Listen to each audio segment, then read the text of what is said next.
시청자 여러분 안녕하세요. 책으로 통통의 구보경입니다. 프랑스의 철학자 볼테르는 독서에 대해 이런 말을 남겼습니다. 아무리 유익한 책이라도 그 반은 독자가 만드는 것이다. 이 말은 책을 읽는 독자가 있기에 책이 존재한다는 뜻이겠죠. 오늘 책으로 통통과 함께할 책은 제목부터 예사롭지 않은데요. 은행나무 출판사에서 나온 익명소설입니다. 각각의 이니셜로만 지은이를 알 수 있는데요. 10명의 젊은 작가들이 모아놓은 글입니다. 벌써부터 궁금해지기 시작하는데요. 먼저 어떤 책인지 소개 영상으로 만나보고 본격적인 대화 나눠보도록 하겠습니다. 젊은 작가들이 문학의 금기와 억압에 맞서 특별한 소설집을 만들었습니다.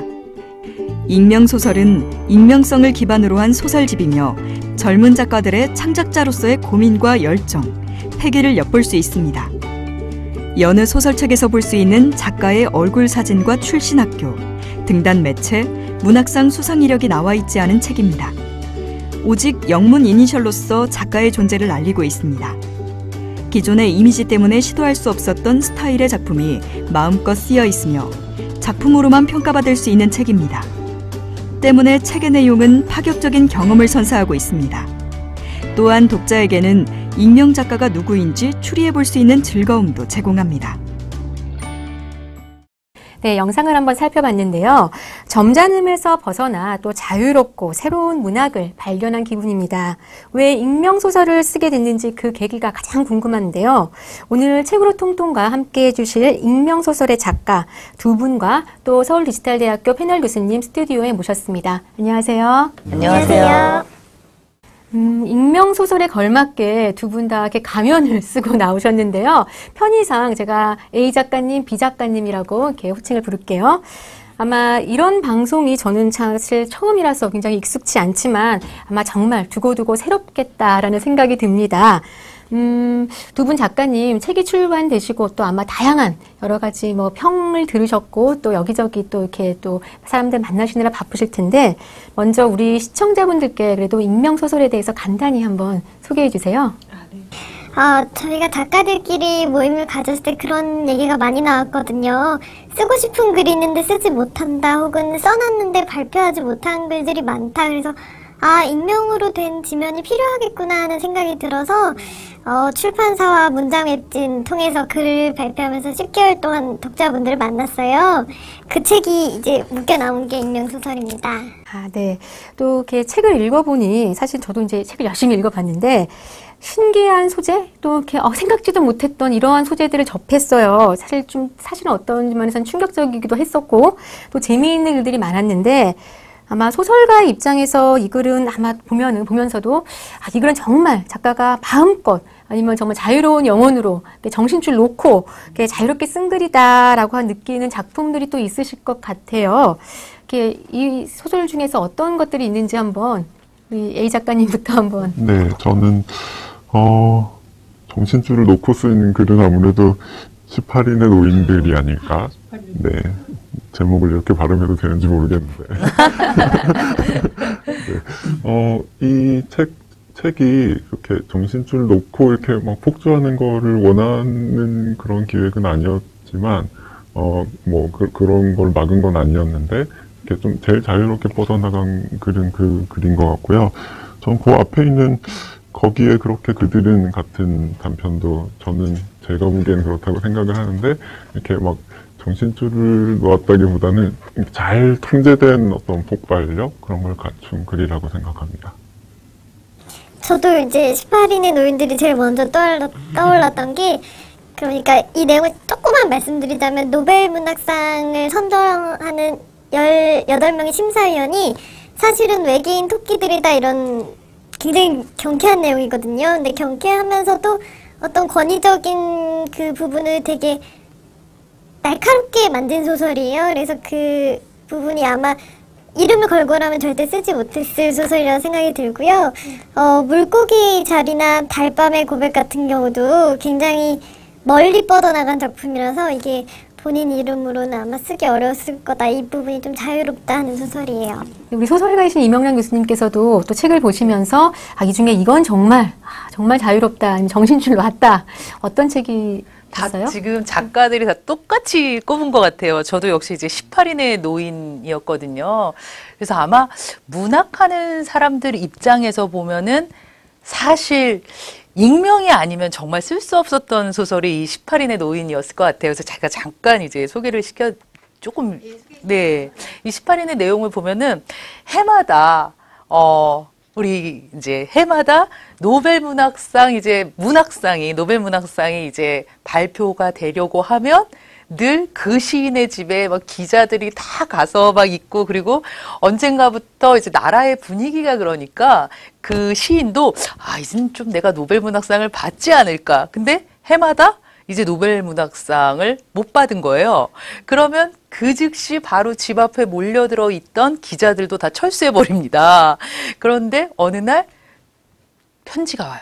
어떤 편지가 오냐면 독자들이 보낸 편지인데, 어떤 편지냐면 이제 문학을 부흥시키기 위해서 우리가 모였다. 그러려면 위대한 당신이 노벨 문학상을 받아야 합니다. 이렇게 얘기를 해요. 그런데 이 스웨덴의 한림원에서 18인의 이 사람들이 사실은 여러 나라의 그 후보로 거론된 작가의 작품을 연구 분석은 하지 않고 그냥 항아리 속에 든 그 이름을 이렇게 써놓은 거예요. 항아리에 쪽지를. 그리고 제비뽑기를 한다는 거예요. 그러니까 처음에 이걸 들은 이 대시인이 너무 화가 나요. 그러면서 나도 뜻을 같이 하겠다. 그러면서 이제 갑니다. 둘이 같이 이제 독자들의 이 비밀 결사 클럽 남자와 이 위대한 시인이 가는데, 막상 가봤더니 그들이 정말 전 세계의 문학을 좌지우지하는 이 18인의 노인들이 사실은 토끼들이었어요. 그래서 사실 이런 설정 자체가 어떤 이런 문학상이라든가 또 여러 가지 사실은 작가들이 익명이 아니면 건드릴 수 없는 그런 부분에 대해서 아주 재미있고 그리고 또 상징적으로 잘 표현한 그런 소설이었던 것 같아요. 네, 또 교수님 아마도 책을 읽으시면서 아마 그래도 또 저자를 만나면 꼭 물어보고 싶은 질문들 아니면 궁금점 아니면 또 너무 많아요. 칭찬이라든지 아니면 여러 가지 이야기들이 많이 네. 나오셨을 것 같아요. 근데 네. 이 자리에 그래도 또 이렇게 작가분들이 나오셨는데 제가 어떤 분이 네. 어떤 걸 썼는지 모르겠지만 그래도 네. 궁금하신 점들이 있으실 것 같아요. 네. 한번 질문 좀 저는 해주세요. 이 익명 소설을 읽고 역시 우리 젊은 작가들 다르구나라고 일단 기획 자체가 너무 신선했고, 근데 읽으면서 너무 궁금한 거예요. 그래서 오셨으니까 A 작가, B 작가님에게 좀 여쭤보고 싶은 게, 솔직히 얘기했을 때, 정말 이거 솔직히 얘기해 주셔야 돼요. 정말 모르세요? 누가 어떤 작품을 썼는지 정말 작가님들도 모르세요? 기획한 작가들은 저희가 기획을 했잖아요. 이제 비밀리에 메일로 접선을 했기 때문에 저희는 알고 있지만 이제 나머지 8분들은 모르세요. 네. 그 기획도 작가들이 먼저 한 거고 연락도 작가들이 먼저 했던 기획이에요. 그래서 조금 독특한 기획이 나온 것 같은데, 그래서 다른 작가들끼리 매우 지금 궁금해하고 있어요. 그리고 또 궁금한 거는 뭐냐면, 이런 거 한다고 이제 작가들한테 야 우리 익명소설 써보자 이렇게 연락을 했을 때 대부분 작가들이 뭐 다 하진 않았을 것 같아요. 어떤 작가는 하겠다고 그러고 어떤 작가는 안 한다고 했을 텐데 반응들이 어땠나요? 좀 조심스러워하는 작가분들도 아무래도 있고요. 그러니까 그냥 완곡하게 거절하신 분도 있는 반면에 그냥 이야기를 듣자마자 재밌겠다고 참여하시는 분들도 있고, 좀 나뉘는 것 같긴 한데 그럴까요? 그래도 뭔가 이런 익명지면이라는 게 있었으면 하는 네. 생각을 갖고 계신 분이 꽤 있었던 것 같아요. 그래서 그분들한테 이야기를 했을 때는 그러니까 되게 흔쾌히 되게 재밌겠다고 하면서 참여를 하셨는데, 사실 그게 어떤 면에서 조금 희생이기도 하거든요. 그렇죠. 그러니까 누가 들어도 아는 정도의 작가가 아닌 다음에는 그 어떤 글 발표하고 하는 게 자기 이름으로 계속 한 계절, 두 그렇죠. 계절 만에 하나씩 발표해서 축적을 해야 되는데, 그걸 사실 그 한 번을 위해서. 익명으로 가는 거니까 이거는 좀 어떤 면에서는 좀 불이익이 있을 수도 있는 거여서 그렇죠. 그래서 조심스럽게 여쭤봤었는데, 굉장히 재밌겠다고 하면서 그 어떤 이 기획 자체 때문에 그런 거를 다 그런 나머지 거를 막 생각하지 않으시고 그냥 참여해 주신 분들이 되게 많았어요. 그럼 우리 하얀 가면을 쓰신 우리 B 작가님한테 여쭤보고 싶은 게 우리 A 작가님 말씀처럼 이제 작가가 소설가가 소설을 발표할 때는 이제 문학 잡지에 이제 발표를 합니다. 자기 이름을 내걸고 발표를 하는 거죠. 그러면 이제 또 사실 또 연말쯤이 되면 또 무슨 문학상을 또 후보도 되고 상도 받을 수도 있단 말이에요. 근데 이렇게 익명소설, 이름을 내걸지 않고 소설을 쓴다. 이제 그랬을 때 우리 A 작가님이 말씀하신 어떠한 불이익도 조금 감내를 해야 되는 그런 결정이었는데 만약에 우리 B 작가님이 여기 익명소설 쓰셨잖아요. 어떤 작품을 쓰셨는지 모르겠지만 만약에 이 작품으로 이상문학상을 준다. 그러면 밝히실 의향이 있으세요? 사실 이거 내 작품이야 라고 이제 이름을 또 내걸어야 된다고 그렇게 하면 어떻게 하실 거예요? 저희가 계약서를 쓸 때 1년 동안은 비밀 유지를 꼭 하기로 되어 있어요. 그리고 1년이 지나면 이제 작가들이 개인적으로 밝히거나 혹은 계속 영원히 비밀로 가지고 가거나를 선택하게 할 수 있겠거든요. 그래서 조금 나뉠 것 같아요. 저 같은 경우는 제가 쓴 작품이 되게 재밌었기 때문에 아마 1년이 지나면 되게 개인 단편집에도 밝히고 수록할 것 같아요. 그래서 근데 작가들한테 자율적으로 맡겨진 문제라서 만약에 상 받아도 6개월 더 있다가 계약 기간 끝나면 그러면 말씀드릴 수 있을 것 같아요. 그럼 이번 작품이 이제 기획된 어떤 그런 의도하에 이렇게 익명소설로 내셨는데 그럼 그 전에는 두 분 작가님께서는 다 활동을 하셨었죠. 그때는 이제 본인의 이름을 걸고 이렇게 활동을 하셨던 거죠? 네. 저는 그게 되게 사실은 궁금했었어요. 이게 원래부터 처음부터 아니면 계속 익명 작가로 활동을 할 건지 아니면 이번엔 어떤 그런 특별한 어떤 의도가 있으셔서 이렇게 했었는지 궁금하셨는데 우리 이명란 교수님께서 또 책을 읽으시면서 분명히 또 가장 또 흥미로웠다, 재밌다는 부분이 있으셨을 것 같아요. 한번 나눠주세요. 저는 사실 이 익명소설 이 책에 들어간 모든 소설이 다 재미있습니다. 그리고 가장 흥미로웠던 것은 이 기획 자체였어요. 그리고 이제 특히나 사실은 이제 여성 작가들에게는 어떤 돌파구가 될 수 있는 시도가 아니었나 이런 생각도 듭니다. 아까 이제 18인의 노인에서는 어떤 금기시되었던 부분들을 건드렸다면 사실 많은 여성들이요. 여성 작가로 살아오면서 예를 들면 성적인 부분이라든가 그런 어떤 여성의 이미지와 좀 동떨어진 그런 어떤 부분이라든가 그래서 사실은 자기 자신을 솔직히 드러내기 힘든 그런 지점들이 있습니다. 그래서 자기도 모르게 여성들은 자기 검열을 하게 돼요. 작가임에도 불구하고. 그런데 이번에 이 익명소설이라는 이 기획을 통해서 어쩌면 많은 여성 작가들이 정말 스스로 자기 검열하면서 건드리지 못했던 자기 안의 상처라든가 그런 정말 여성으로서의 삶이라든가 이런 것도 좀 더 편하게 정말 써낼 수 있지 않았나 그런 생각을 하면서 이 기획 자체가 너무 좋았어요, 저는. 여러 작품 속에도 사실은 또 유난히 기억에 남는 캐릭터가 있을 것 같아요. 작가마다 다르겠지만 캐릭터를 새로 만들 때 또 어떻게 또 어디서 찾아내고 만들어내는지 궁금한데요. 우리 A 작가님부터 한번 말씀해 주세요. 아무래도 주변에 계신 분들, 주변 사람들의 이야기에서 캐치하는 부분들이 있어요. 그러니까, 그냥, 소설가만 캐치가 되는 부분이 있어요. 그냥 자기 이야기를 쭉 하셔도 소설가들은 뭔가, 요거는 이야기가 되겠다 싶은 부분을 탁 캐치해서 쓰는데, 그게 좀, 골치가 아픈 게, 본인이 나중에 소설을 읽으시면, 이거 내 이야기잖아, 그러는 경우가 있는데, 절대 그렇지는 않거든요. 그게, 그렇다고, 본인이 이걸 이야기로 만들 수 있는 것도 아니기도 하고, 어떤 경우에는, 제 이야기를 저랑 친한 어떤 소설가가 제가 제 입으로 한 이야기를 자기 소설에 넣었는데, 제가 그 소설을 읽으면서, 다른 사람들도 이렇게 생각하는구나, 라고 생각할 때도 있어요. 그러니까, 소설가가 그 이야기를 자기 소설에 넣었을 때는 뭔가, 가공이 돼서 그만큼 거리를 두고 있는 건데 항상 주변 분들한테 항상 그 이야기를 들어요. 이건 내 이야기잖아. 그런 소리를 듣다 보면 그렇게 안 되게 하는 그거에 신경을 좀 쓸데없는 신경을 좀 많이 쓰게 되는 것 같아요. 우리 B 작가님은 어떠세요? 저 같은 경우도 주변에서 많이 영향을 받는데요.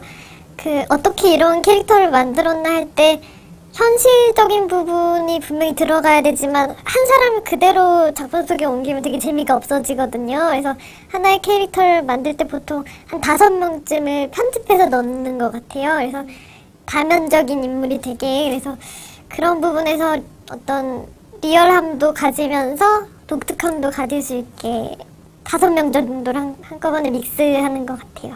우리 이 교수님은 어떠셨어요? 어떠세요? 저 같은 경우는 이제 우리 두 작가님들하고 똑같아요. 아마 모든 작가들이 아마 그럴 거예요. 일단은 관찰들을 하시죠. 그래서 주변인들을 관찰을 하고. 근데 그런 얘기들 많이 하세요. 아, 이 작가 나 막걸리 한 통 사줘. 내 얘기 들으면 그게 장편 소설 10권은 나와. 막 이렇게 얘기를 하시지만 실제로 소설이 안 나옵니다. 우리 A 작가님 말씀처럼 그분들의 이야기 중에서 사실 소설가들의 어떤 현을 건드리기는 사실 쉽지가 않아요. 근데 그럼에도 불구하고 주변인들을 많이 관찰하고 그리고 또 거기서 이제 캐릭터 어떤 인물을 받아들이기는 하지만 그렇지만 그대로 1대1 대응이 되지는 않아요. 그리고 이제 저의 경우에는 좀 어떤 걸 좋아하냐면 저는 막 이렇게 들썩들썩거리는 걸 좋아하고 그리고 사람들하고 그냥 집에서 별거 아니지만 뭐 붙여서 먹고 이렇게 사람들하고 막 뭐라 그럴까요? 막 모여서 놀기도 좋아하고 그래서 그러다 보니까 저는 이제 제 소설을 쓸 때는 이렇게 똑같은 사람들만 모여있으면 솔직히 재미없잖아요, 현실에서도. 그래서 저는 이제 캐릭터를 이제 한 편의 소설을 할 때 어떤 친구는 말없이 조용히 있는가 하면 또 어떤 사람은 뭐 싸움 딱인 사람도 있고 그래서 이렇게 한 편의 소설을 만들 때 정말 이렇게 들썩들썩하는 분위기가 만들어질 수 있도록 좀 다양한 성격의 인물들을 좀 배치하려고 그렇게 하고 있는 편입니다. 다양한 성격에서 인물들 만들기 위해서 여러 곳도 다니시고 사람들 네. 많이 만나셔야 되겠어요. 네. 그렇죠? 사실 익명 소설, 그래서 익명 작가들이시잖아요. 저도 그렇고 독자들에게 과연 이 작가는 누굴까 굉장히 궁금증을 많이 유발시켜요. 물론 다른 소설을 볼 때는 이제 작가 이름이 있기 때문에 그 이름만으로도 그래도 좀 이분이구나라고 하면서 읽는데 정말 모르니까 답답하기도 하면서 더욱더 이렇게 막 궁금해지는데 사실 이런 호기심을 자극하는데 이렇게 불러일으키는 것을 즐기시는 건 아닌지 어떠세요? 예. 이게 약간 독자들과 게임이나 장난을 하고 싶다 이런 욕구가 분명히 있었던 것 같아요. 그래서 스무고개 놀이나 수수께끼처럼 그런 즐거움을 좀 드리고 싶었고요. 제가 사실 어떤 평론가분들이 이제 문장을쯤 발표됐을 때 제 글을 읽고 이건 분명히 남자 작가다라고 말하시더라고요. 그래서 이 장난이 성공했구나 그러면 하고 꽤 만족스러웠던 기억이 나요. 우리 A 작가님은 자꾸 가면을 지금 벗어드리고 막 싶은데 네. 이게 저를 보호해주기 때문에 저 같은 경우는 사실 글을 쓰고 나면 이건 내가 썼어요라고 자랑하는 걸 좋아하긴 해요. 그러니까 좀 그렇게 해야 되기도 하고 작가가 좀 홍보를 해야 되는 경우가 많거든요. 그래서 어떤 면에서는 좀 답답하기도 하고 그랬어요. 저는 제가 쓴 글이 마음에 든다고 생각해서 이거를 자랑을 하고 싶은데 못해서 인터넷 연재에 올라가고 한 2달 정도는 답답해했던 것 같아요. 근데 저 같은 경우도 저는 또 반대로 제 글에 대해서 이거는 여자 작가가 쓴 것 같다는 이야기가 있었는데 그래서 아까 이면명 선생님이 말씀하신 것 중에 여자 작가들이 뭔가 돌파구를 찾았다고 하신 부분이 있었는데 그 중에 어떤 거는 남자 작가가 쓴 걸 수도 있어요. 그렇겠네요. 반전이에요, 반전. 근데 저 너무너무 이거 공감하는 게 저도 사실은 이제 소설을 쓰잖아요. 그러면 그 소설을 써서 잡지에 발표를 해서 책이 나오기까지는 굉장히 오랜 시간이 걸려요. 근데 저의 경우에도 그때가 제일 행복하거든요. 이제 딱 그 초고에 마침표를 딱 찍었어요. 그러면 그 순간만큼은 혼자 읽으면서 아니 이걸 내가 썼단 말이야? 내가 이렇게 잘 썼단 말이야? 네, 그래서 나 천재 아니야? 근데 그 순간만 자기 만족을 막 해요. 그럴 때도 이제 막 친구들한테도 전화하고 막 괜히 앞에 누가 있으면 심지어 읽어주기도 해요. 그럼 얼마나 듣는 사람은 지겹겠어요. 근데 그 순간이 제일 행복하거든요. 그래서 정말 그 자랑하고 싶을 때 사실 그 시기가 많지도 않은데 A 작가님 정말 공감합니다. 네, 해외 그 유명 베스트셀러 작가 중에서 스티브 킹을 보면 리처드 버크먼이란 필명으로도 작품 활동을 하는데요. 사실 작가들은 또 이렇게 예술가들, 많은 예술가들이 이렇게 필명도 많이 사용하잖아요. 필명과 또 익명의 또 차이도 있을 것 같아요. 그런데 사실 저는 익명 소설 작가 필명으로 해도 그게 어느 정도의 어떤 그 자신의 그런 그 어떤 그 폐쇄성 아니면 이렇게 그 은밀성이 보장되지 않을까라는 생각도 했었는데 어떻게 생각하세요? 그런 점에서는? 저는 제가 처음에 이걸 하자고 처음 말을 꺼낸 사람이 저일 것 같은데 저는 익명으로 야한 소설을 써보고 싶다는 말을 어디에 남겼더니 반응이 되게 뜨거워서 이거는 해야 되나? 하고 생각을 했는데 그러고 나서 한 30분 뒤에 생각을 해보니까 내가 익명으로 쓴다고 해놓고 나 혼자 익명으로 발표하면 저 혼자 알잖아요. 그래서 이거 내가 혼자 쓰면 되는 게 아니라 이런 지면이 있어야겠다는 생각을 했어요. 그러니까 이 기획이 이렇게 책으로 나오기까지 하면서 되게 보람 있다는 생각이 드는 것 중에 하나가 내가 나 혼자 뭐 필명이나 가명으로 익명으로 한 게 아니라 이런 지면이 만들어졌다는 게 좋거든요.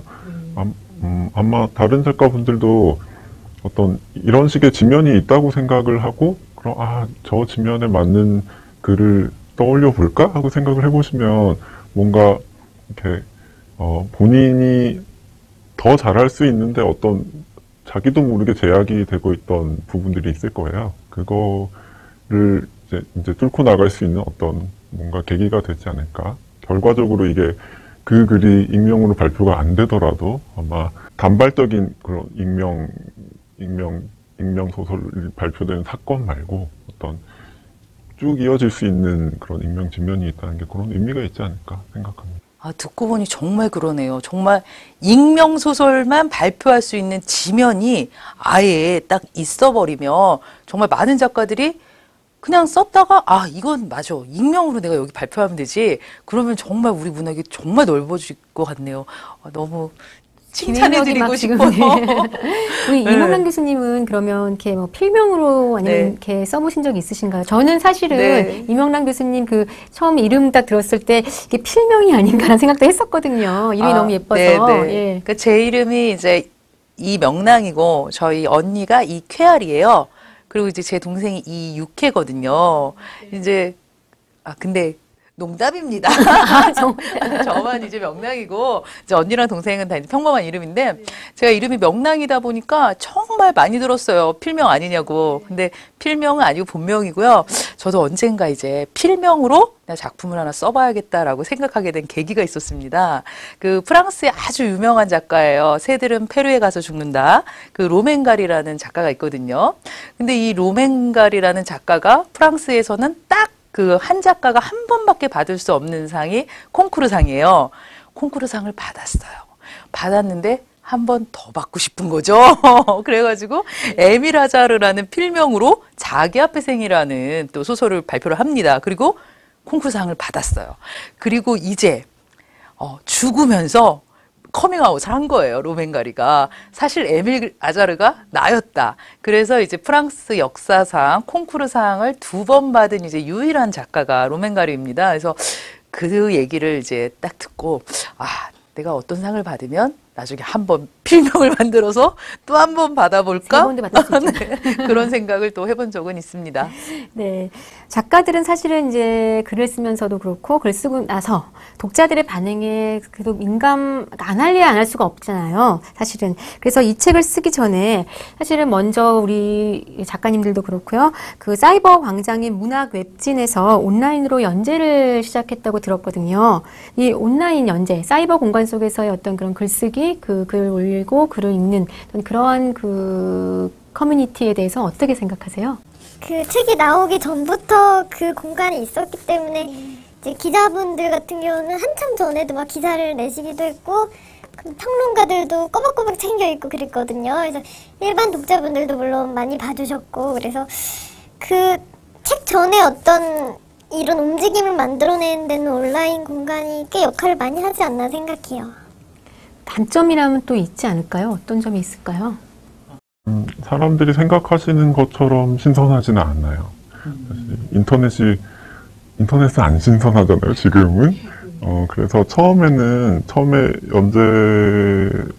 연재 소설로 이렇게 주목을 받았던 글들이 있고 그런 거를 다들 아실 텐데, 그 뒤에 인터넷 지면들이 막 많이 생기면서 이게, 글쎄요, 생각했던 것만큼 어떤 막 폭발적인 반응이나 그런 거를 그냥 자동으로 이끌어낼 수 있는 건 아니고, 그것도 뭐 어떤, 뭐 확보하고 있는 독자층이 있다거나 뭐 그렇게 어떤 다른 조건들이 있어야 사실 좋은 지면이긴 한데, 글쎄요, 그게 단점이라기보다는 사실 생각보다는 좀 덜한 면이라고 할 수 있을 것 같은데, 저는 그래도 장점은 있다고 생각을 하는 게, 한국 문학이 이렇게 신진대사 주기라고 해야 되나? 그게 기본적으로 계절 단위로 돌아가요. 그래서 우리가 보통 한국 사람들이 생각하는 것보다 훨씬 천천히 움직이거든요. 그래서 한번 반응을 받는데 정말 2계절이 지나가야 내가 쓴 글에 대한 반응이 오고 그러니까. 그런데 인터넷에 이렇게 게재를 하고 어떤 좀 활발하게 돌아가는 사이트에서 그런 어떤 독자들의 반응을 보고 이렇게 하면은, 아까 이명양 선생님이 말씀하신 처음 글을 발표하는 순간에 정말 소설가는 좀 덜 느끼기가 힘든 어떤 다른 예술가들이 어떤 신곡 발표하는 거라거나 발표하는 순간에 어떤 느낌이 있잖아요. 그게 빨리 돌아올 수 있는 이점은 있어요. 그리고 이번 익명소설 발표된 지면처럼 막 댓글이 열심히 안 달리고 있는데도 사람들이 보고 있다는 거를 이렇게 전해 듣게 되거든요. 그러면은, 그냥 딱 겉보기에는 뭔가 조용한 것 같아도, 이거는 뭔가 좀 훨씬 빨리 움직이고 훨씬 빨리 독자와 만나는 지면이라는 느낌이 있어요. 그런 장점은 있는 것 같아요. 네, 말씀 잘 들었습니다. 자, 이제 밑줄 쫙 낭독의 시간입니다. 책을 읽으면서 또 아마 쓰시면서 또 인상 깊었던 문장에 아마 이 교수님은 읽으셨을 테고 또 기억이 나시는 문장들이 있으실 것 같은데요. 각자 한 대목씩 한번 읽어주시면 또 좋을 것 같아요. 이 교수님부터 먼저 할까요? 제가 읽어볼게요. 근데 혹시 이 2분 중에 한 분의 소설이 아닐지. 어떤 건지 정말 네, 궁금해요. 궁금해 죽겠어요. 만약에 자신의 소설이면 박수를 치라고 하면 안 치시겠죠? 네, 저는 물고기 자리라는 이제 소설이었는데요. 마지막 부분이 저한테 굉장히 와닿았습니다. 좀 읽어드릴게요. 수하고 진이라는 이 연인인데 오래도록 친구로 지냈다가 정말 긴 세월이 흐른 다음에 이제 연인이 됐어요. 그런 친구들입니다. 그로부터 대략 2년 3개월이 지난 어느 날 수와 나란히 길을 걷던 진이 문득 생각난 듯 아무 맥락도 없이 다시 한번 그 이야기를 끄집어냈다. 그런데 있잖아, 그거 진짠데? 뭐가? 그때 네가 7cm쯤 공중에 떠올랐다는 거. 그래서 존경한다고. 얼마나 많이 갈고 닦았을까? 사람 몸이 그렇게 될 수 있으려면. 그러자 수도 이번에는 웃음으로 받아넘기는 대신 진지한 표정으로 진의 어깨에 살짝 머리를 기대며 들릴 듯 말 듯한 목소리로 이렇게 속삭였다. 그럼 또 띄워줘. 나 또 떠오를래. 여기 코트 안에 이 옷에 끈달려 있다. 하늘하늘한 걸로. 진이 수의 손을 꼭 움켜쥐자 수의 몸이 진의 팔 쪽으로 확 기울었다. 멀리서 동네 총각 몇 명이 두 사람의 뒷모습을 부러운 듯 한참 동안 바라보고 있었다. 제가 이 부분을 읽어드린 이유는요. 사실 사람 몸이 공중으로 7cm 떠오를 수 없잖아요. 근데 사랑을 하면 정말 그럴 수도 있을 것 같아요. 그런데 내 몸을 공중으로 7cm 띄워줄 수 있는 사람은 바로 내가 사랑하는 사람, 나를 사랑해주는 그 유일한 사람밖에 이렇게 해줄 수 없는 것 같아서 그런 사랑 해보시라고 제가 읽어드렸습니다. 네, 우리 A 작가님은요? 저는 달밤의 고백이라는 소설의 마지막 부분을 골랐거든요. 한번 읽어볼게요. 밤이 깊어지니까 팔다리에 으스스한 기운이 싸하게 돌아 아무래도 구멍 때문이지 싶어. 죽을 듯 말 듯 하는데 죽질 않아. 정확히 말하면 그걸로 변하질 않는 거겠지. 입에 머금은 물을 못 삼켜서 쩔쩔매는 기분이야. 하지만 곧 다 끝날 거야. 느낌이 와. 머리 위에서 새가 몇 마리 빙빙 돌고 있네. 잘은 모르겠지만 까마귀 같아. 하지만 사막에 무슨 까마귀야. 기분 탓이겠지. 대머리 독수리가 사막에 살던가? 아무튼 날개 달린 녀석들이 기다리고 있어. 내 눈을 마음 놓고 쪼아 먹을 때를. 도마뱀이 다가오는 소리도 들려. 모래를 타면서 날듯이 울려와. 사르륵 사르륵 혀를 날름거리고 눈을 깜빡이고 있겠지. 이게 웬 횡재냐면서. 여기까지만 읽을게요. 뒤에는 네, 스포일러가 될 것 같아서 이걸 고른 이유는 사실 주옥 같은 부분들이 이 책에 많은데요. 여기서 읽으면 안 될 것 같은 대목들이 많아요. 아주 저도 그게 안타깝더라고요. 안타까워하시는데. 방송이어서 못 읽는 대목들도 많고 제가 놔두고서 못 읽을 것 같은 부분들도 많고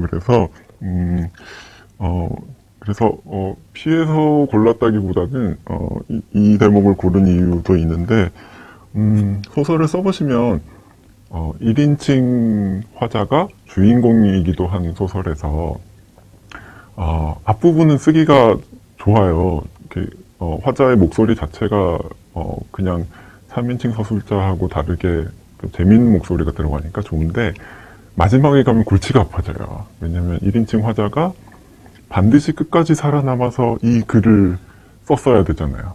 그걸 처리하기가 골치가 아파지는데 이 소설 같은 경우는 마지막 부분에서 되게 아슬아슬한 경계선이 있어요. 이 화자가 쓸 수 있는 부분과 쓸 수 없는 부분에 아슬아슬한 경계가 있는데 그 부분을 굉장히 적절하게 잘 쓴 것 같아요. 이 화자가 1인칭 주인공이면서 화자인 사람이 소멸해 가고 있지만 아직은 글을 쓰고 있는 그 마지막 순간을 굉장히 잘 포착한 것 같아서 그래서 이 부분을 골랐습니다. 말씀을 너무 잘해주셔서 꼭 읽고 다시 한 번 더 읽고 싶은데 우리 이제 B 작가님 한번. 네, 저는 소설들을 보다가 기획의 말을 조금 읽어드린 것도 의미가 있을 것 같다 생각이 들어서 맨 마지막에 있는 기획의 말에서 조금 골랐습니다. 작가가 각자 쓰고 싶은 것을 쓸 수 있을 때 문학계가 건강해진다는 점에서는 동의하지 않을 사람이 없을 것입니다. 소설에 있어서는 금기 자체가 곧 금기며 가로 세로로 놓인 경계선을 지우며 우린 여기까지 걸어왔습니다. 하지만 정말로 들어서서는 안 되는 영역이 하나도 남지 않았는가 묻게 되는 시점입니다. 이 책을 통해 우리는 고발하고 도발하고 폭발하고 싶었습니다. 무엇보다 야해지고 싶었습니다. 다양한 의미로 점잖지 못한 글들이 쓰고 싶었습니다. 어떤 이유에서든 본인의 이름을 걸고는 발표하지 못할 글들을 모았습니다. 무엇보다 독자분들을 향한 즐거운 장난, 개구진 장난인 것을 말해두고 싶습니다. 엄숙한 사람들은 눈살을 찌푸릴지 몰라도, 엉망으로 실패한 실험이 될지 몰라도, 야해지려다가 시시해질지 몰라도 이 기획을 통해 더 가까워지고 싶었습니다. 좋아하는 사람의 이름을 몰래 적는 낙서처럼 여겨주시길 바랍니다. 네, 책의 의도를 한 번 더 되새길 수 있는 시간이었습니다. 자, 이번에는 우리 책으로 통통에서 꼭 빼놓을 수 없는 코너, 나도 시인이다입니다. 우리 책 제목 오늘 같이 하는 이 익명소설, 이 네 글자로 한번 사행시를 지어볼 텐데요. 우리 어떤 분부터 하실까요? 우리 이렇게 순서대로 갈까요? 한번? 제가 먼저요? 네. 네.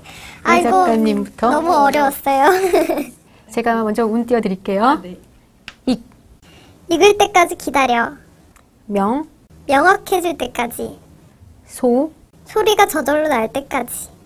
설. 설레이며 기다려줘. 작가님이시니까 역시 또 한 편의 시가 됐는데요. 우리 이제 A 작가님, 이제 제가 운 띄워드릴게요.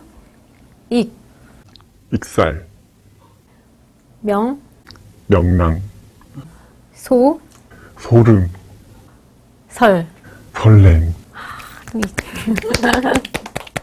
두 분 다 너무 훌륭하게 이 사행시를 만들어 오셔가지고 지금 주눅이 팍 드네요. 특히 우리 A 작가님이 하신 그 사행시 중에 제 이름이 있어서 너무 좋았습니다. 명랑. 편파적인 평가를 해주셨는데, 네. 우리 이제 잠시 쉬어가는 코너로 익명소설과 함께 읽으면 좋은 책 소개 영상 한번 보시고 나서 더욱더 재미있는 대화 나눠가도록 하겠습니다. 첫 번째 책은 2014 제5회 젊은 작가상 수상 작품집입니다. 한국 문단의 최전선에서 활약 중인 젊은 작가들을 격려하고 독자들에게는 열정과 패기로 충만한 젊은 소설의 숨결을 확인하게 하고자 문학동네가 2010년부터 신설, 운영해온 젊은 작가상은 저마다 고유한 개성과 현란한 색깔로 펼치며 독자들로 하여금 다양성과 다채로움의 축제로 초대합니다. 두 번째 책은 2014 제8회 김유정 문학상 수상 작품집입니다. 한국 문학의 위대한 발자취를 남긴 소설가 김유정의 문학적 업적과 정신을 기리기 위해 제정된 김유정 문학상은 지난 한 해 동안 문예지에 발표된 모든 중단편 소설 가운데 가장 뛰어난 작품을 선별하여 시상해 왔으며 현재 한국 문학의 의미 있는 흐름을 짚어보며 다양하고 독창적인 특징을 읽게 하는 주옥 같은 7편의 수상작을 만나볼 수 있을 것입니다. 마지막으로 세 번째 책은 작가란 무엇인가, 소설가들의 소설가를 인터뷰하다입니다. 이 책은 국내 문창과 학생들과의 설문을 통해 파리 리뷰에서 인터뷰한 소설가들 중 가장 인터뷰하고 싶은 36인을 선정하여 이 중 12명의 인터뷰를 엮었습니다. 국내에서도 유명한 무라카미 하루키, 일란 쿤테라, 어니스트 헤밍웨이 등 대가의 반열에 오른 이들이 언제, 어떻게 글을 쓰고 또 어떤 이유로 작품에 성공하고 실패하는지 등 한 인간이자 작가로서 그들의 생각이 담겨 있습니다. 네, 정말 익명소설과 같이 읽으면 재미있는 책일 것 같은데요. 우리 교수님께서는 어떤 책을 읽고 싶으신지 한번 소개해 주세요. 저는 이번에 이제 익명소설을 읽다 보니까 여러 작가들의 다양한 목소리를 들을 수 있잖아요. 그래서 그냥 같이 이번에 제8회 김유정 문학상 수상작품집이 나왔습니다. 이번에 이제 수상작은 이장욱 소설가의 우리 모두의 정기보라는 작품이지만요. 이 김유정 문학상 이 수상 작품집을 보면 정말 다양한 작가들의 작품이 실려 있어요. 그리고 또 굉장히 주제나 소재가 다양합니다. 그래서 같이 읽어보시면 익명 소설과 또 비교도 하면서 이름을 걸고 쓰는 소설과 차이도 좀 알 수 있을 것 같고 다양하게 좀 작품 세계들을 훑어보실 수 있지 않나 추천을 해드립니다. 우리 작가님들께서는 다 세 분 다 사실은 작가신데 사실 제가 알기로도 이렇게 책을 또 많이 읽으실 것 같아요. 쓰시는 만큼 다들 또 이렇게 다들 개인만의 나만의 독서법이라도 있으신지 아니면 또 어떤 책을 또 아니면 독서를 언제 어떻게 하시는지 한번 궁금해요. 한번 같이 나눠주세요. 우리 A 작가님부터. 저는 작가가 되고 나서 보니까 다른 작가분들에 비해 책 읽는 속도가 빠르지가 않더라고요. 그래서 그래도 저는 제 나름대로 방식으로 열심히 읽고 있다고 생각을 하는데, 저는 책 등을 읽는 걸 좋아해요. 그러니까 책이 이렇게 쭉 꽂혀 있으면 이 부분이 제목들이 이렇게 보이잖아요. 이걸 책 등이라고 하는데, 서점이나 도서관 같은 데 가서 그러니까 책을 그냥 빼봤다가 다시 넣고는 하는데 빼서 이렇게 쭉 읽는 게 아니라 그냥 책 꽂혀 있는 모습만 이렇게 쭉 보면서 시간을 굉장히 많이 보내거든요. 그러다가 마음에 드는 책을 골라서 보면 그 책은 저한테 되게 잘 맞는 책일 경우가 굉장히 많아요. 그래서 저는 그 책을 실제로 읽는 단계까지 안 갔더라도 저 책에 뭐가 들어있을까, 이 책장을 만든 사람은, 여기 책을 꽂은 사람은 어떤 생각으로 저렇게 배치했을까, 그걸 보고 있는 게 굉장히 중요한 독서라고 생각을 해요. 저는. 네. 그리고 책을 빼서 읽었을 경우에도 읽고 싶은 만큼 읽고 나 다 읽었다고 이렇게 당당하게 그렇게 생각을 하기도 하고요. 네. 굉장히 자유로우면서도 굉장히 문학적으로 설명을 이렇게 참 묘사를 해주셨는데 우리 B 작가님은 어떠세요? 저는 평소에는 소설을 많이 읽는데요. 소설을 쓸 때는 혹시 영향을 다른 작가들한테 많이 받으면 안 되니까 다른 분야 책을 많이 읽어요. 과학책도 읽고 미술책도 읽고 음악책도 읽고 전혀 엉뚱한 분야 책들을 읽고요. 제가 학생 때는 한 권을 처음부터 끝까지 읽는 게 좋다는 그런 얘기를 많이 들어서 그렇게 읽었었는데 점점 더 이렇게 여러 권 한꺼번에 읽는 게 더 잘 맞더라고요, 저한테. 그래서 5권쯤을 그냥 곳곳에 펼쳐두고 그때그때 기분에 따라서 이렇게 돌아가면서 읽는 것 같아요. 그게 되게 산만한 독서법인데 오히려 그게 더 잘 읽히는 것 같아요. 여러 개를 놔두고서는 이렇게 돌아가면서 읽는다는 것도 굉장히 특이하게 들리는데 우리 이 교수님은 어떠세요? 저도 좀 비슷한 것 같아요. 그러니까 사실은 하루 종일 이렇게 뭐 책을 읽거나 하루 종일 집필을 할 수 있는 시간은 거의 없습니다. 그래서 뭐 오전 시간에는 집에 있다가 뭐 오후 시간에는 또 학교에 있다가 또 저녁에는 뭐 홍대 앞에 카페를 간다든가 그리고 하도 많이 돌아다녀야 되니까 그래서 자주 가는 곳들마다 이렇게 책을 읽어야 될 책을 집에는 몇 권, 학교에는 몇 권, 또 제가 그 노트북 들고 가서 작업하는 카페들이 있거든요. 거기에도 또 이렇게 꽂아놔요. 그래서 이렇게 가는 곳마다 책을 읽는데 정말 의외로 그게 또 다 입력이 됩니다. 그래서 그렇게 하고 있고요. 그 다음에 이제 한 권의 책을 읽을 때는 저는 숙제라고 생각하면은 어떤 독서도 있어요. 그래서 읽고 싶은 책을 먼저 읽어요. 항상 읽고 싶은 책들. 그게 제일 중요한 것 같아요.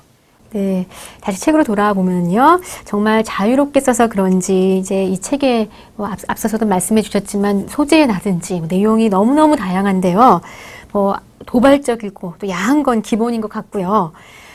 작가들은 사실은 글을 쓸 때 대부분 어떻게 처음에 시작하는지 굉장히 제가 너무 기본적인 질문일 수도 있지만 사실 궁금해요.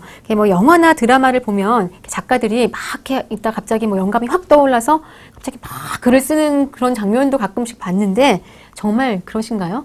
다른 일 막 하시다가 그러면서 갑자기 확 뭐 필 받아가지고 막 쓰시고 그러신가요?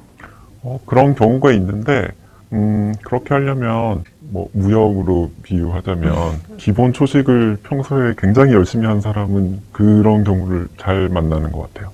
기본 초식이 잘 돼 있는 사람은 갑자기 어떤 상황이 닥쳤을 때도 정확하게 반응할 수 있는 것처럼 그 어떤 영감에 의존하는 게 아니라 연습이 잘 돼 있을수록 그걸 잘 잡는데 그래서 저는 그것 때문에 연습이 중요하다고 생각을 하는데 그러니까 이 앞에 지금도 소설가가 3명인데 이 앞에 어떤 영감이 지나갔는데 나는 못 잡았는데 다른 소설가는 그걸 잡았다고 하면 좀 억울할 것 같아요. 그래서 그렇게 안 되려면은 계속 연습을 해야 되겠구나라고 생각을 해요. 그래서 어떻게 보면 좀 서로 모순적인 것 같은데 어떤 영감을 잘 잡기 위해서 연습을 해야 된다는 게 반대인 것처럼 보이기도 하는데 저는 그게 통하는 것 같아요. 저한테는. 우리 비 작가님. 저 같은 경우는 생각보다 소설가가 책상에 오래 앉아서 일하는 직업이 아닌 것 같아요.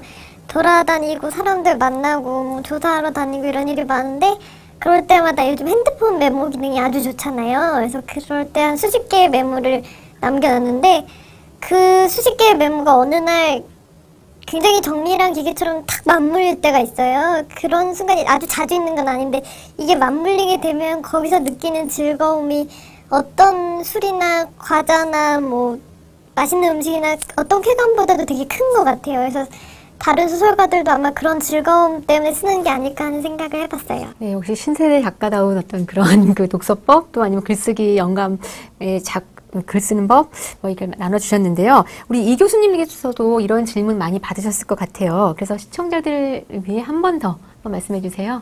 그 전에 좀 두 분께 진짜 솔직하게 좀 대답해달라고 묻고 싶은 게 있는데, 사실 이게 소설가들끼리 이렇게 술자리나 우리끼리 있을 때 그런 얘기 많이 하거든요.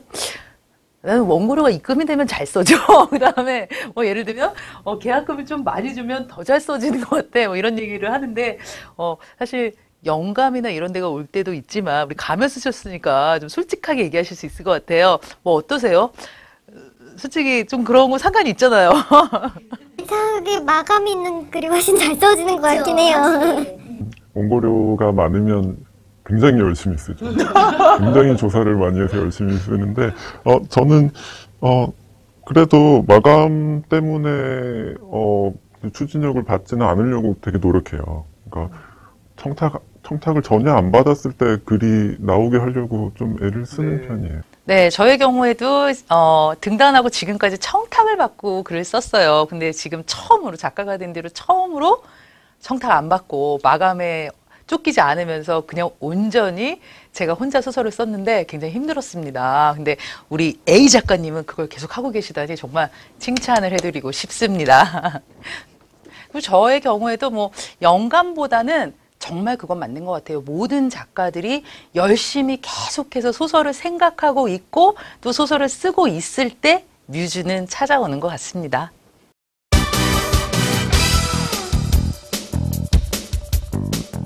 네. 자, 이번 시간은 찬반 토론 시간입니다. 새로운 경향의 글을 쓰기 위해서 작가의 브랜드화가 안 좋은 역할을 하고 있다는 걸 알 수 있는데요.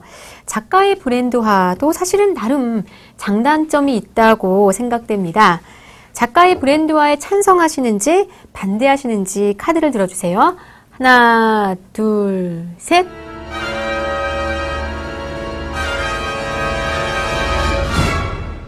네, 우리 찬성 한 분에 반대 두 분이신데 우리 이 교수님께서는 찬성하셨네요. 네. 그러게요. 좀 깜짝 놀랐네요. 왜 찬성이신지 한번 이유 좀 말씀해 주세요. 네, 사실 저는 저희 문학이 세계적으로 뻗어나가기를 원합니다. 그래서 사실은 정말 이름만 딱 대면 무슨 상표처럼 그래서 그런 큰 작가들이 많이 나와서 우리 한국 문학을 전 세계에 널리 알렸으면 좋겠어요. 그래서 정말 브랜드화가 됐다고 우리 하는 그런 대형 작가들이 좀 계속 많이 나와 주시고 그래서 우리 후배들도 힘을 좀 받고 그랬으면 좋겠습니다. 그래서 찬성을 했습니다. 또 문학의 세계화의 측면에서 보면은 또 찬성. 우리 A 작가님은 반대. 제가 반대하는 이유는 일단 작가라는 종족이 브랜드화하기에 좋은 짐승들이 아니에요. 그래서 굉장히 힘들고요.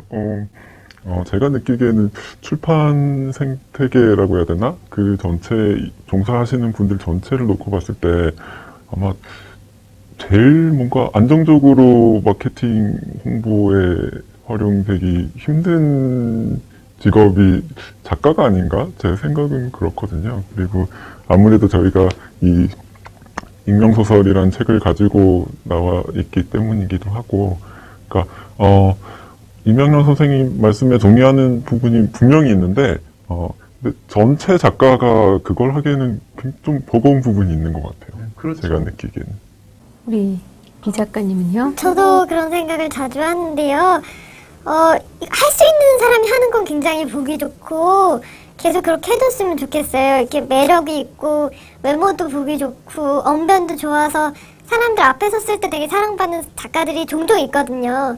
그런데 전체적으로 다 그걸 하게 되는 분위기가 되면 나머지 90%의 내성적이고 글은 잘 쓰지만 말은 못하고 나서면 덜덜덜 떨고 하는 작가들이 자칫 잘못하다가는 도태될 수도 있거든요. 그래서 이런 움직임이 잘하는 사람들만 하면 좋은데 자칫 하다간 양극화 현상같이 돼버릴까봐 우려되는 부분이 있어요. 그래서 저의 친한 친구들이자 소심하고 늘 이렇게 여린 이 사람들을 좀 지켜주고 싶어서 한 기획이기도 하거든요. 익명소설에는 그런 부분에 앞에 나서지 않아도 되니까 내가 지켜줄 수 있으니까 하고 시작한 기획이기도 해서 조금 다양한 경로를 통해서 만날 수 있으면 좋겠어요. 너무 한 가지만으로 작가의 브랜드화가 되면 독자들도 조금 더 다른 방법으로 작가들을 만나고 싶어질 것 같아요.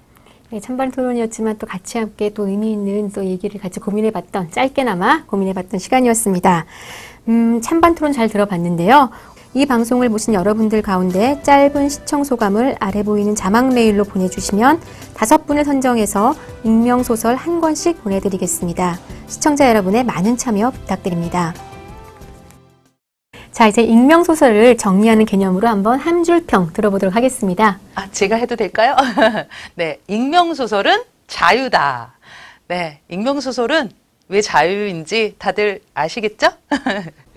네, 간단하지만 굉장히 핵심적인 이야기를 해주셨는데요. 그럼 마지막으로 익명소설을 추천한다면 누구에게 또 하고 싶으신가요? 이 책이 되게 친한 사람들끼리 몰래 하는 윙크 같은 책이에요. 그렇기 때문에 평소에 좋아하는 한국 작가가 있으셨던 분은 그 작가가 어느 작가일지 맞춰보느라 한번 읽어보셔도 좋을 것 같고요. 아니면 한국 작가들과 친해지고 싶었는데 아직 조금 서먹서먹하다 하는 분들도 이 책을 통해서 충분히 친밀감을 느끼실 수 있을 것 같습니다. 저는 이런 분들, 나는 어떤 책을 읽어도 그게 누가 썼는지 잘 기억은 안 나고 소설 내용만 생각이 난다 하시는 분들, 그러니까 작가 이름부터 먼저 떠오르는 게 아니라 어떤 읽었던 글부터 먼저 기억이 나시는 분들이 많으실 거예요. 저도 좀 그런데 그런 분들이 읽으시면 그런 분들한테 맞춰서 쓴 글이지 않을까 그런 생각을 합니다. 끝으로 익명소설도 작가 모임이 또 아니면 이런 그 기획이 또 다른 저술 계획이 있으신지 아니면 개인적으로 또 다른 어떤 그런 출판 계획이 있으신지 한번 얘기해 주세요. 이 책이 만약에 잘 되면 이것과 비슷한 발랄한 기획들이 굉장히 많이 준비되어 있거든요. 근데 그 기획들까지 이어지려면 이 책이 정말 많이 사랑받아야 돼요. 그래서 더 사랑해 주셨으면 하는 마음입니다. 네, 발랄한 기획이 많이 준비되어 있다고 하니 저는 열심히 참여를 하고 싶은 생각이고요. 그리고 그냥 소설을 쓰는 걸로 참여하는 게 아니라 어떤 지면을 만들 수 있는 그런 모임이 됐으면 하는 생각이 있어요. 그러니까 다양하고 어떤 전에 없던 새로운 재미있는 무대 그런 걸 많이 만들 수 있었으면 좋겠습니다. 오늘 책으로 통통과 함께한 익명소설 어떠셨나요? 작가들의 자유로운 글들로 독자들에게 신선한 충격을 준 것 같은데요. 앞으로도 이런 좋은 시도들이 많아져서 문학의 발전을 이루었으면 좋겠습니다. 바쁘신 가운데 출연해주신 두 작가님들과 또 좋은 말씀해주신 이명랑 교수님께도 감사드립니다. 지금까지 익명소설과 함께했는데요. 시청자분들과 모든 독자들에게 문학적 센세이션이 일어나길 바라면서 이만 마치도록 하겠습니다. 시청해주신 여러분 감사합니다.